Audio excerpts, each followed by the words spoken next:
अच्छा सुन, आज सब्जी कौन सी बनाऊं? भिंडी? हाँ हाँ मुझे याद है, मैं मंदार को लेते हुए सीधा घर आ जाऊंगा और 1 मिनट भी देर नहीं होगा। तू फिक्र मत कर। ये सब नाटक आप अभी भी संभाल के रखे हुए हैं। ये कहना ज्यादा मुनासिब होगा कि नाटकों ने मुझे संभाल के रखा है, वरना पता नहीं मुझे क्या हो जाता। पगला घोड़ा आए बदन, हे जनाब, आधे अधूरे कुछ याद आया?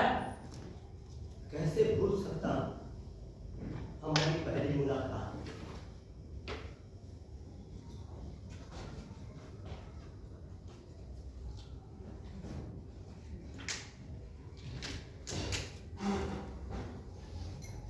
अरे अंदर आए का? यस।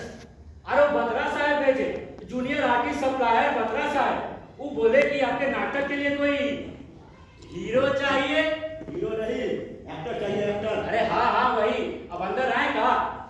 बतरा ने बताया नहीं कि मैं वक्त का कितना पाबंद हूँ। अरे बताया तो था, पर वो आज हमारे लल्लन का जन्मदिन था ना। अरे लल्लन यादव, अरे सर यही का तो दोस्त है वो मेरा लल्लन यादव, वो भी जूनियर आर्टिस्ट है, वो उत्तर प्रदेश का, और हम ठहरे जलंधर के क्या कहते हैं रिहर्सल है हमारा।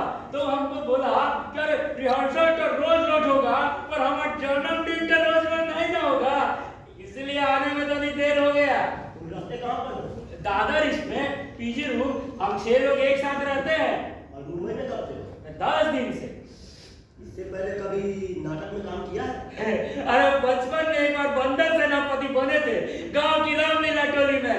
बोलो बोलो सियापति रामचंद्र की जय।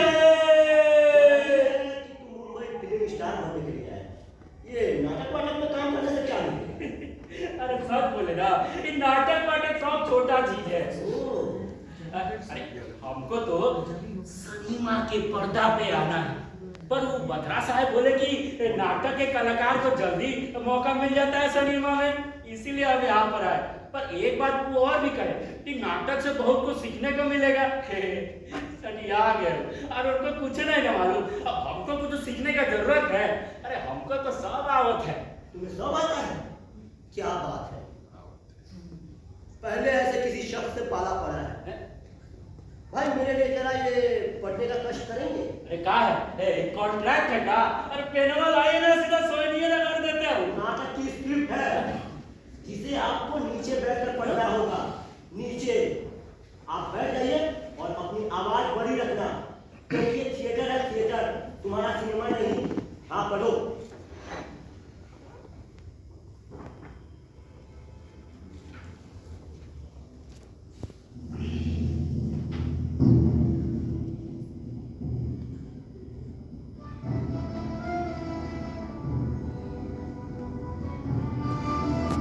आधे अधूरे, लेखक मोहन राकेश एंड मोहन राकेश। अरे ये जोड़ी है क्या? सलीम जावेद जैसे? नहीं नहीं, एक ही आदमी है। ऐसी बात है, सारा दिन सारे दिन के लेखक बन गया। अच्छा, इसका नाम अधूरा है, इसीलिए आधे अधूरे लिखता है। ऐसे काहे बोल रहे हैं? पढ़ता हूँ ना। फिर एक बार फिर से वही शुरुआत। शुरुआत शुरुआत शुरुआत शुरुआत शुरुआत नहीं, शुरुआत। शुरुआत। अरे हम वही तो बोल रहे हैं, शुरुआत नहीं, शिरोमणि का शुरुआत। शुरुआत। शुरुआत।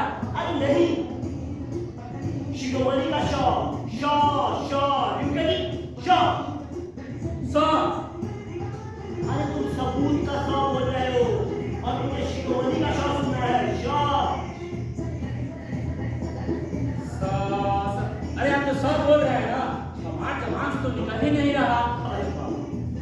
लेकिन आपको तो सब कुछ आता है ना। हाँ बोलो बोलो, आगे बोलो। मैं नहीं जानता कि आप लोग क्या आशा कर रहे हैं। आशा, शाह बोलो। आशा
ज्यादा नहीं था।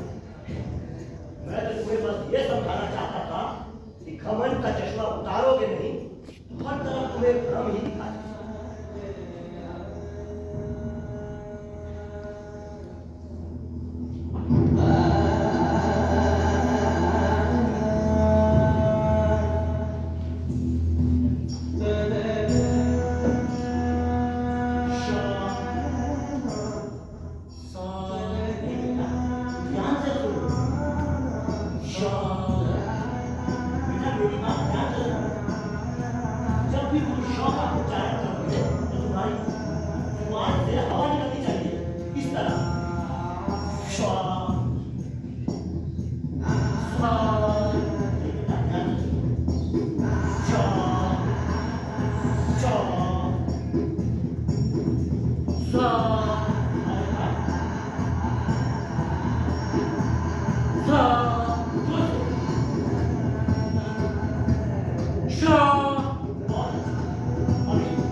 एकदम से ऊपर नहीं देखना चाहिए।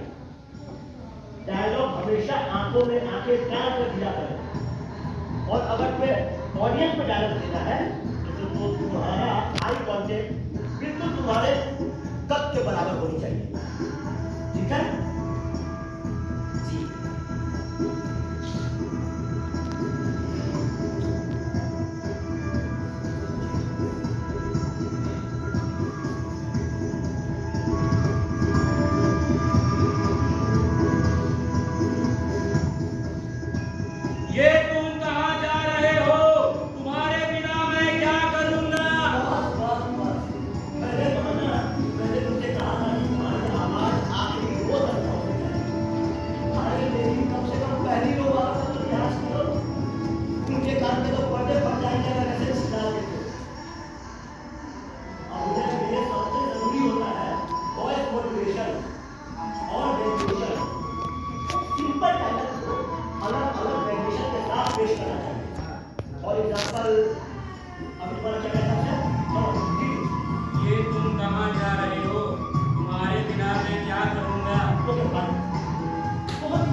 जनाब, अब हम दिल से कह रहे हैं, अगर आप मुझे नहीं मिलते ना तो हम मुंबई की गलियों में ऐसे ही भटकते रह जाते। अरे नहीं बेटा नहीं, ये बिल्कुल ही गलत बात है। तुमने बहुत कम समय में अपनी मेहनत और लगन से काफी कुछ हासिल कर लिया है। पर इसका सेहरा भी तो आप ही के सर बनता है। बस बस, अब ज्यादा मक्खन लगाने की जरूरत नहीं है। अरे नहीं नहीं, बस मेरी बात ध्यान रखो। उस दिन मैंने तुम्हें आषाढ़ का एक दिन का स्क्रिप्ट दिया था ना जी। आज रिहर्सल में उसे लेते आना। मैं तुम्हें कालिदास का किरदार दे रहा हूँ, ठीक है? अरे जनाब, क्या क्या हम कर पाएंगे? अरे बिल्कुल कर पाओगे, तुम ही कर पाओगे। याद है उस दिन मैंने तुमसे क्या कहा था? क्या कहा था? कि ज्ञान एक विशाल समुद्र की तरह है, जिसमें रोज उत्सुक होकर गोते लगाओगे तो रोजाना एक नया मोती तुम्हारे हाथ लगेगा। अगर समंदर के किनारे बैठे रहोगे तो रेत और पत्थर ही नसीब होगा। यार, तुम्हें मेरी तमाम बातें याद। पर जनाब, एक बात मैं आपसे हमेशा पूछना चाहता था कि मेरा हुलिया, मेरा रवैया, मेरी जबान, ये सब जानवर से भी बदतर थी, फिर भी आपने मुझे अपने ग्रुप में शामिल कर लिए। यानी कि इनडायरेक्टली तुम अपनी तारीफ सुनना चाहते हो। अरे नहीं नहीं, अरे भाई, मैं सब समझता हूँ। तुम्हारी एक चीज मुझे बहुत पसंद आई थी, ईमानदारी। और रिहर्सल का पहला दिन था और तुम जानते थे कि मैं वक्त का कितना पाबंद हूँ, उसके बावजूद भी तुमने देर से आने का कोई भी बहाना नहीं किया। तुम्हारी जगह शायद कोई और होता तो पहला इंप्रेशन अच्छा है इस डर से बहाना बना देता, लेकिन तुमने बिना पलक झपकाए सच बोल दिया। आप मेरी फिल्में देखते हैं?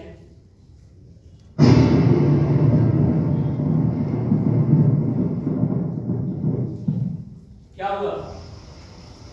आप अब भी नाराज हैं ना मुझसे? आखिर कब तक नाराज रहेंगे? हाँ, कब तक? घात तेरी की। अरे भाई, रोज घर से छाता लेकर निकलता था तो बारिश की एक बूंद तक नहीं पड़ी, और आज जब घर में छाता भूल आया तो इतनी तेज बारिश। देखो देखो, मौसम और इंसान अगर बोल कर बदलते तो कितनी आसान हो जाती ना जिंदगी। जी देखिए, मुझे नहीं लगता कि मैंने जो कुछ भी किया वो गलत था। तुम जब भी झूठ बोलते थे तो अपनी नाक सहलाते थे, यूं। मैं सच कह रहा हूँ, I don't regret for this. Oh, really? Because you should not. आप बहुत नाराज हैं ना मुझसे? अरे भाई, ये बात का तो फैसला आज हो ही जाए। ये सब बेकार का भूसा तुम्हारे दिमाग में कौन भरता है भाई? मैं तुमसे बिल्कुल भी नाराज नहीं हूँ। देखिए, आप जब भी झूठ बोलते थे तो अपनी आईब्रो खुजलाते थे, ये होता। इसका मतलब है कि हम दोनों एक दूसरे से झूठ बोल रहे हैं। अरे अंधेरे में ढकेलते जा रहे हैं एक दूसरे को। ये उसका वास्तविकता के उजाले से ये फरेब का अंधेरा कहीं रहता है। वो वास्तविकता चाहे जितनी भी कर्कश क्यों ना हो, मैं उसका सामना करने के लिए हमेशा तैयार हूँ। मेरी बात मानो, उस राज को राज ही रहने दो तो कहीं अच्छा है। देखिए, वो राज जाने बिना तो मैं यहाँ से कहीं जाने वाला नहीं हूँ, और ना ही मैं आपको यहाँ से कहीं जाने दूंगा। सुना आपने?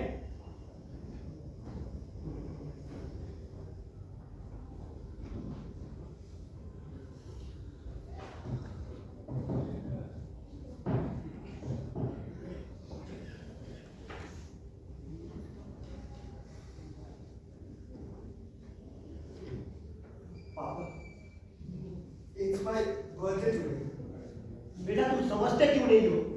अगले महीने मेरा शो है और जो लड़का कालिदास का किरदार कर रहा है ना, वो बिल्कुल नया है। मुझे काफी सारी पॉलिशिंग करनी है। प्लीज पापा, एक दिन के लिए ये डायरेक्टर का लिबास उतारकर एक पिता का लिबास नहीं पहन सकते? बेटा, एक दिन तुम्हारी माँ ने भी कुछ ऐसी ही जिद की, बिल्कुल ऐसी। वो हमारी शादी की पहली सालगिरह थी और उसकी जिद की वजह से मैं रिहर्सल पर नहीं गया। हम दोनों होटल गए दोस्तों को बुलाया और बहुत ही धूमधाम से सेलिब्रेट भी किया। सेलिब्रेशन के दौरान मुझे पता चला कि गुरुजी के बेटे और बहू की कार एक्सीडेंट में मौत हो चुकी है। फिर भी गुरुजी रिहर्सल पर मौजूद थे। विजय में स्तंभ हो गया, सत्य में आ गया, ठिठुर कर रह गया। अरे उनकी दुनिया उजड़ चुकी थी, फिर भी वो रिहर्सल पर मौजूद थे और मैं सिर्फ शादी की सालगिरह मनाने के लिए रिहर्सल पर नहीं गया। और उस दिन से मैंने तय किया, चाहे कुछ भी हो जाए, मेरी जाति जिंदगी का साया तक मैं थिएटर पर नहीं पढ़ने दूंगा। नहीं पढ़ने दूंगा तो नहीं पढ़ने दूंगा। आपकी जाति जिंदगी का साया तक नहीं पड़ता है थिएटर पर थिएटर का साया हमारी जाति जिंदगी पर पड़ता है, उसका क्या? बेटा तुम समझते क्यों नहीं हो? मेरे सारे कलाकार नए हैं। अगर मैं लापरवाह हो गया तो उन पर क्या गलत असर नहीं पड़ेगा? बेटा क्या उन्हें गलत सबक नहीं मिलेगी? बेटा यही सबक वो अपने आने वाली पीढ़ी को देंगे और वही आने वाली पीढ़ी अपने आने वाली पीढ़ी को देगी। और अगर ऐसा हुआ ना तो थिएटर का मुस्तकबिल कभी सुनहरा नहीं हो सकेगा। आपको थिएटर की मुस्तकबिल की फिक्र है, पर कुछ भी नहीं पड़ा। अंग्रेजी में एक कहावत है, What cannot be cured, it must be endured। मेरा इंतजार मत करना और सो जाना, मुझे आने में काफी देर हो गई। पापा, अंग्रेजी में एक और कहावत है, Better late than never। Happy birthday to me, happy birthday to me, happy birthday to me।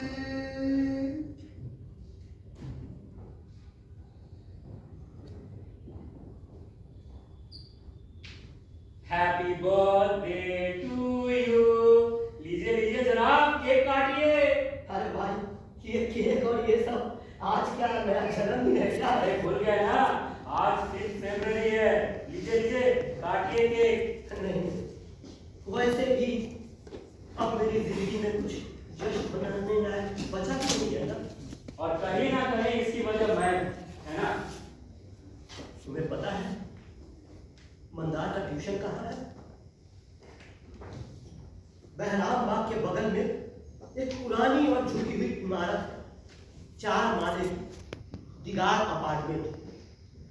उसके 4थे माले पर मंदार का ट्यूशन है।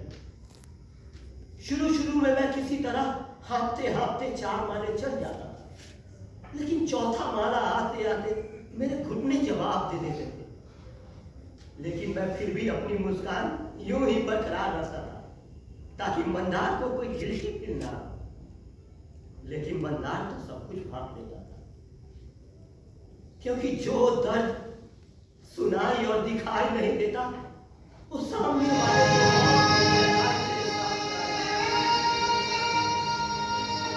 मंदार को भी इसका एहसास हो गया। कुछ दिनों बाद उसने मुझे 4 माले चढ़ने से साफ मना कर दिया। अब वो ट्यूशन टीचर के बैल्कनी में पहुंचकर हाथ मिलाकर गुड बाय करता है। Kind of confirmation that I have reached safely. लेकिन जब तक वो 4 माले चढ़कर बैल्कनी में पहुंचता है, तब तक पता है मैं क्या करता हूं? तब तक ही मार कर बिल्डिंग की सीढ़ी को देखता रहता हूं। एक तक सोचता हूं, जो लोग सीढ़ी का इस्तेमाल करते हैं उनके लिए सीढ़ी क्या? सिर्फ एक ढांचा जिस पर पैर रौंद कर वो अपने मंजिल पर पहुंचते हैं, और मंजिल मिलने के बाद सीढ़ी की तरफ देखते तक नहीं। Yes, no emotional connection at all. और इस बिल्डिंग में लिफ्ट नहीं है, यानी सीढ़ी की राजी खुशी नहीं। सिर्फ इसलिए इस्तेमाल किया जाता है क्योंकि और कोई चारा नहीं है ना। और ये सब सोचने के बाद मेरे दिमाग में सबसे पहली तस्वीर तुम्हारी आती है, तुम्हारी, क्योंकि तुमने भी थिएटर को सीढ़ी की तरह इस्तेमाल किया, राजी खुशी नहीं, क्योंकि और कोई जरिया नहीं था ना अपने मंजिल तक पहुंचने के लिए। हाँ, थिएटर तो तुम्हारे लिए सिर्फ एक सीढ़ी, एक ढांचा जिस पर पैर रखते वक्त कोई उसकी पापी सीढ़ी और जज्बात के बारे में नहीं सोचता। जहन में रहती है तो सिर्फ एक ऐसी मंजिल, और एक बार मंजिल मिल जाए फिर सीढ़ी से मुंह मोड़ दिया जाता है। उस दिन तुमने कितनी आसानी से कह दिया ना कि मैं थिएटर छोड़ना चाहता हूँ, लेकिन मैंने तुम्हें पहली दिन ही समझाया था कि थिएटर की तुलना फौजी समुदाय से की जाती है, क्योंकि थिएटर मांगता है संपूर्ण आत्मसमर्पण, निस्वार्थता और बलिदान। तब तुमने मुझसे क्या कहा था कि मैंने कोई कॉन्ट्रैक्ट साइन नहीं किया।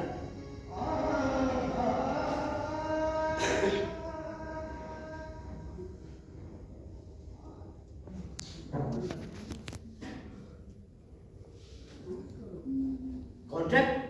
ये कैसी बेहुदा बातें कर रहे हो? जरूर तुम्हें किसी ने बता दिया है।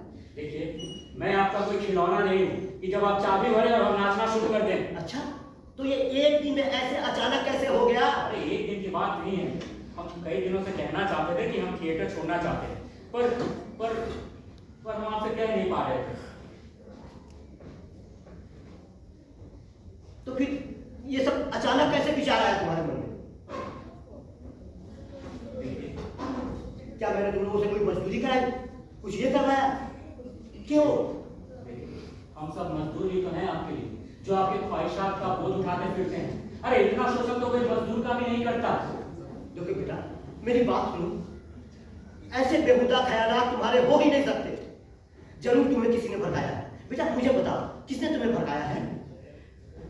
आपको कितना यकीन है ना कि हम अपने आप आत्मनिर्भर हो ही नहीं सकते, कि हमारे अपने निजी ख्यालात हो ही नहीं सकते। अरे आपको तो बस तानाशाही करनी है। आपकी नियमों की गंध इतनी होती है कि सांस लेना भी मुश्किल हो जाता है। वही नाटक देखो जिसका मैं सुझाव करता हूँ, वही संगीत सुनो जिसकी मैं तजवीज करता हूँ, वही लिटरेचर पढ़ो जिसकी मैं हिदायत करता हूँ। अरे यहाँ तो फिल्मों का नाम लेना भी मेरे लिए मना है। ये सोच, घटिया सोच, किसी टेलीविजन एक्टर डायरेक्टर की खिल्ली लगाऊं और थिएटर की महारत की गाथा गाऊं। अरे हम सब तो कठपुतलियां हैं आपकी। अगर हमने उस दिशा में कदम नहीं रखा तो आप डोर खींच लेंगे और ढकेल के हमें दूसरी दिशा में भेज देंगे। देखो बेटा, मैं मानता हूँ, मैं जानता हूँ कि कई बार मेरा रवैया तुम लोगों को वाहियात लगते हैं। एक बात कहूँ, कई बार मुझे भी ऐसा लगता है। कई बार सोचता हूँ कि तुम लोगों को इस तरह बांध कर ना रखूं, लेकिन मैं तुम लोगों को कैसे खुला छोड़ दूं? मैंने अपनी जिंदगी की बहुत समय करने और सुधारने में गवा दिए। हाँ, तो हमें भी हम गलतियां करने दीजिए। मेरी बात सुनो। वो गलतियां हैं, अब हमें भी तो इसका पता चलने दीजिए। तुम्हें किसी ने बता दिया है। सुनो, सही क्या है, गलत क्या है, अच्छा क्या है, बुरा क्या है, हमें अपने अनुभव से सीखने दीजिए। नहीं, मेरी बात तो सुनो। बस अब बहुत हो चुका, मैं ये सब छोड़ के यहाँ से जा रहा हूँ। नमस्ते। नहीं, मेरी बात सुनो। अरे मुझे कम से कम इतना तो बता दो कि किसने तुम्हें उठाया है। अरे मेरी बात सुनो, मुझे बता दो, नहीं तो मैं पागलों की तरह सोचता रहूंगा। अरे मेरी बात सुनो, मुझे बता दो।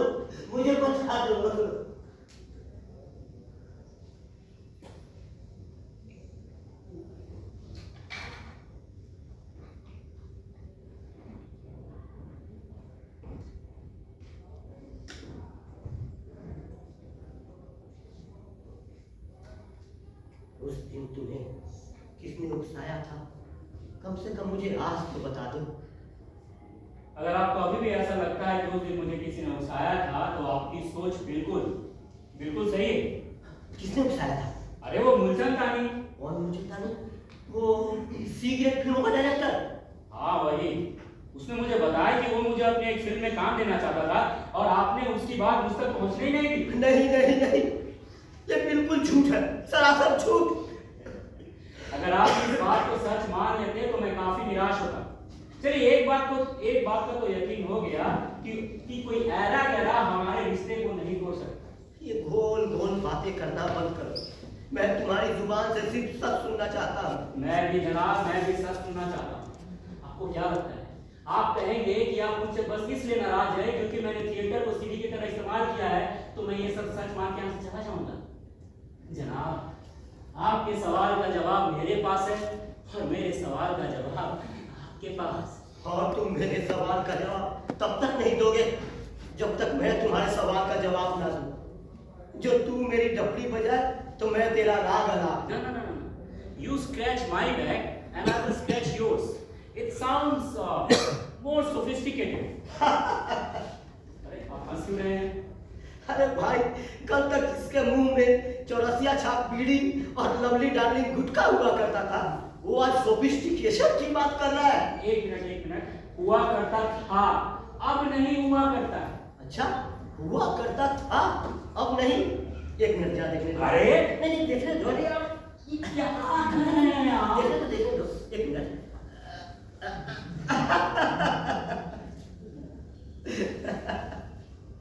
बंदर चाहे जितना भी सयाना हो जाए, गुलाटी मारना नहीं छोड़ता। अरे नहीं, वो मैं अपनी अगली फिल्म में देहाती का कैरेक्टर कर रहा हूँ ना, उसकी प्रिपरेशन के लिए, यू नो, मेथड एक्टिंग। ओह, तो अगर खूनी का कैरेक्टर मिलता तो तुम खून करके फिरते।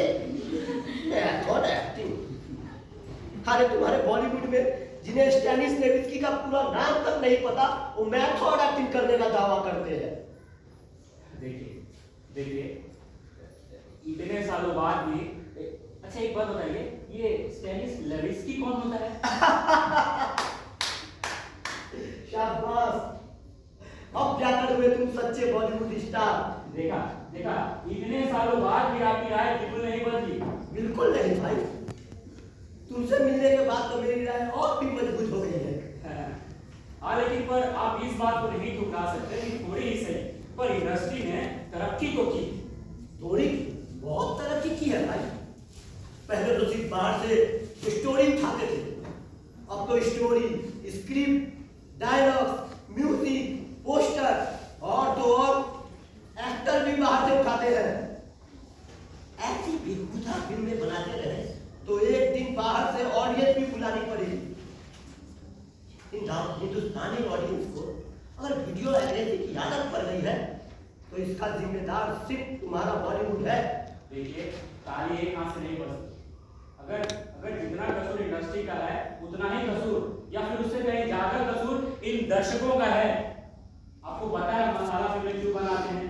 क्योंकि ये दर्शक उन्हें देखने आते हैं। अगर ये ऐसी फिल्मों का बॉयकॉट कर दे तो हमें झक मार करके अच्छी फिल्में बनानी पड़ेगी। हाँ, तो इसका जिम्मेदार भी तुम्हारा बॉलीवुड है भाई। मैं अगर तुम्हें 100 साल तक कचरा खिलाऊं और अचानक किसी दिन साफ सुथरी चीज दूं तो ऑब्वियसली तुम साफ सुथरी चीज छोड़कर कचरा ही चबाओगे ना। अब इंडस्ट्री हमेशा यही कहती रहेगी कि ऑडियंस यही चाहती है तो हम क्या करें, और ऑडियंस यही कहेगी कि इंडस्ट्री हमें यही दे रही है तो हम क्या करें। बस इसी तरह एक दूसरे पर इल्जाम डालते रहेंगे। और इसी तरह फिल्मी एक्टर अफसोस जताने के बजाय शिकायत करते रहेंगे। और फिल्मी एक्टर्स को अफसोस करता देख आप थिएटर वाले इसी तरह से जन्मदिन मनाते रहेंगे। कैसा है कि? बढ़िया है भाई, बहुत बढ़िया। एक बात कहूं जी, चाहे किसी भी तरह से आज मैंने बहुत दिनों बाद अपना जन्मदिन मनाया, तो क्यों ना फिर इसी बात पर उस रात से पर्दा उठा ही देते हैं।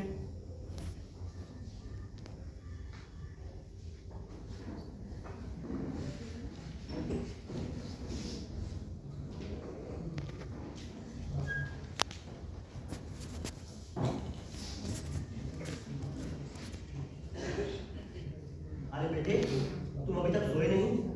पापा, नींद नहीं आ रही, एक्साइटमेंट इतना है ना।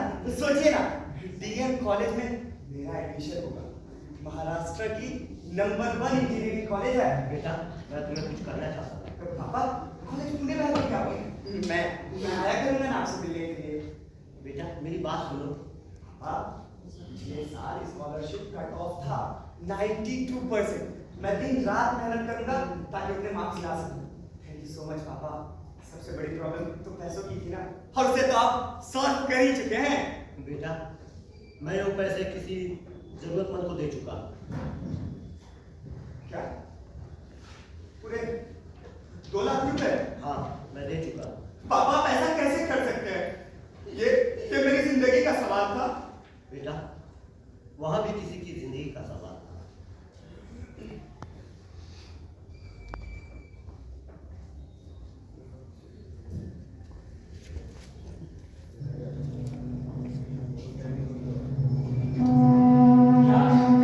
ये तुम क्या बोल रहे हो?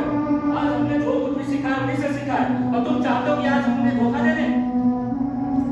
कैसा धोखा? अरे धोखा तो वो दे रहे हैं तुम सबको। अच्छा एक बात, गाँव से यहाँ क्यों आए? 150 रुपए वर्षों में नाटक करने के लिए या फिल्म स्टार बनने के लिए? अरे बाहर की दुनिया में जाकर देखो, कितना कुछ कमाना बाकी है अभी तुम्हें। मेरा एक ही सपना था, बीएड कॉलेज में इंजीनियरिंग करना चाहता था, लेकिन मेरे पापा ने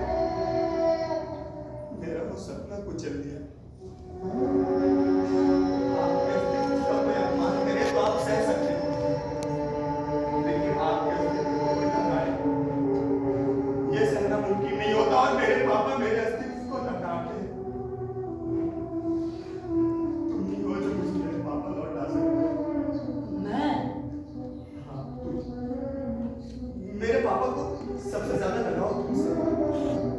हो सकता है तुम उन्हें धोखा दे दो तो वो ये सपना बर्दाश्त न कर सके और तुम हमेशा के लिए जीकर छोड़ दे।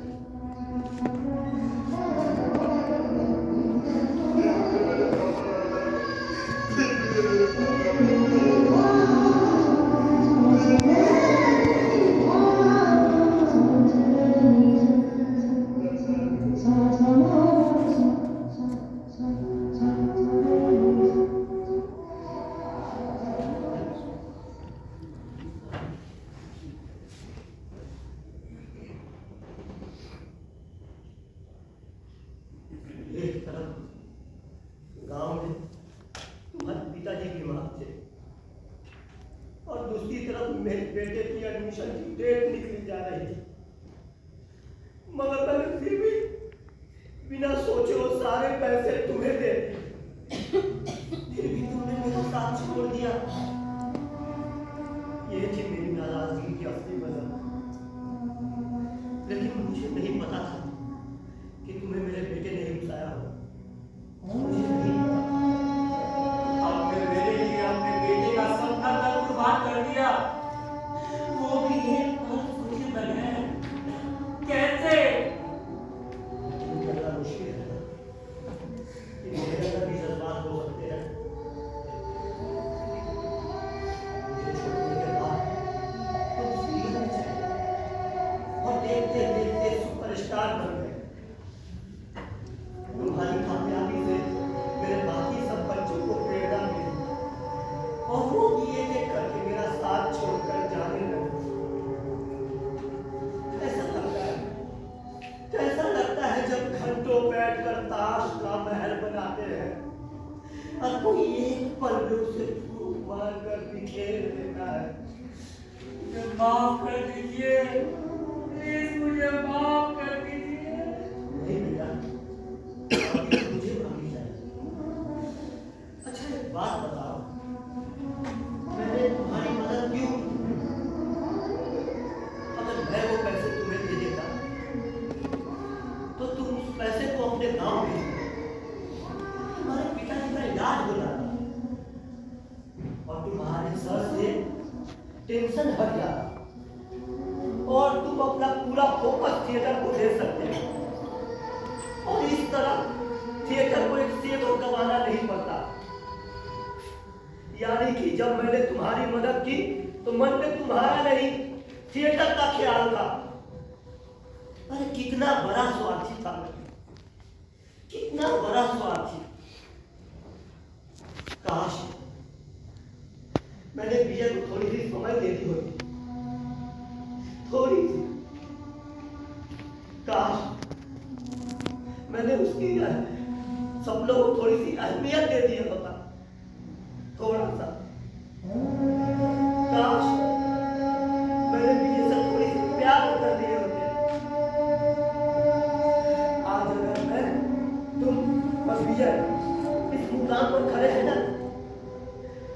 जिम्मेदार सिर्फ मेरा स्वार्थ है। अरे हम कलाकार इतने स्वार्थी क्यों होते हैं? जो कलाकार अपने परिवार को भुलाकर कला के पीछे दौड़ते हैं, वो लोग क्यों भूल जाते हैं कि अपनों को खुश रखना भी एक कला है। अब जाके हुआ आपका एक अच्छा निर्देशक। लेकिन मैंने तय कर दिया है, चाहे कुछ भी हो जाए, मैं घर जाकर सबसे पहले विजय से माफी मांगूंगा और मुझे यकीन है कि मेरा बेटा मुझे माफ कर देगा। करेगा जनाब, जरूर करेगा। पर मैं आपसे एक बात कहूँ, अगर उस दिन मुझे नहीं भी उकसाता, तब भी मैं एक ना एक दिन थिएटर जरूर छोड़ देता। जनाब, हर कोई चाहता है कि लोग उसे फेसबुक के बजाय विकिपीडिया पर दें, और वैसे भी बड़े सपने देखना तो कोई हक तो नहीं है। लेकिन एक सवाल मैं तुझसे हमेशा पूछना चाहता था। जी, मुझे बताओ, ये कामयाबी का स्वाद कैसा होता है? मैं जानना चाहता हूँ, बताओ ना। जब अनजानी आंखों में भी अपने लिए प्यार देखता हूँ तो बहुत अच्छा लगता है। तुमने मुझसे पूछा था ना कि मैं तुम्हारी फिल्में देखता हूँ कि नहीं? अरे मैंने तुम्हारी सारी फिल्में देखी है, फर्स्ट डे फर्स्ट शो। और आज तक न्यूज़पेपर में जितनी तमाम तस्वीरें, इंटरव्यूज छपे हैं ना, वो सब मैंने संभाल के रखे हैं। बेटा, I am really proud of you. सच? हाँ, पता है जनाब, मेरे पास सब कुछ था, नाम, पैसा, अवार्ड्स, सब कुछ, पर फिर भी कुछ अधूरा सा लग रहा। अरे वो कामयाबी ही क्या जो किसी के साथ बांटी ना जा सके। हाथ कर अपने आप को कामयाब महसूस कर पा रहा हूँ। वैसे जनाब, अभी मंगल का ट्यूशन खत्म होने में अभी काफी वक्त बाकी है, तो क्यों ना हम क्या करें? कोई नाटक? अरे कहा वो नाटक आज तो घर बहुत थक गया। जनाब, ये थिएटर है और थिएटर में रिजेक्ट नहीं होते। आज, अभी और इसी वक्त। अच्छा, हाँ, ये बात है। आप अभी इसी वक्त जी, ये रही तुम्हारी सीट। तुम्हारा करेक्टर है गाँव से आया हुआ एक जाहिर करता। ये ढंग से बोलना तो आता नहीं, लेकिन अपने आप को स्टार समझता है। और हाँ, ये तुम्हें नीचे बैठकर पढ़ना होगा, नीचे। जी, हाँ,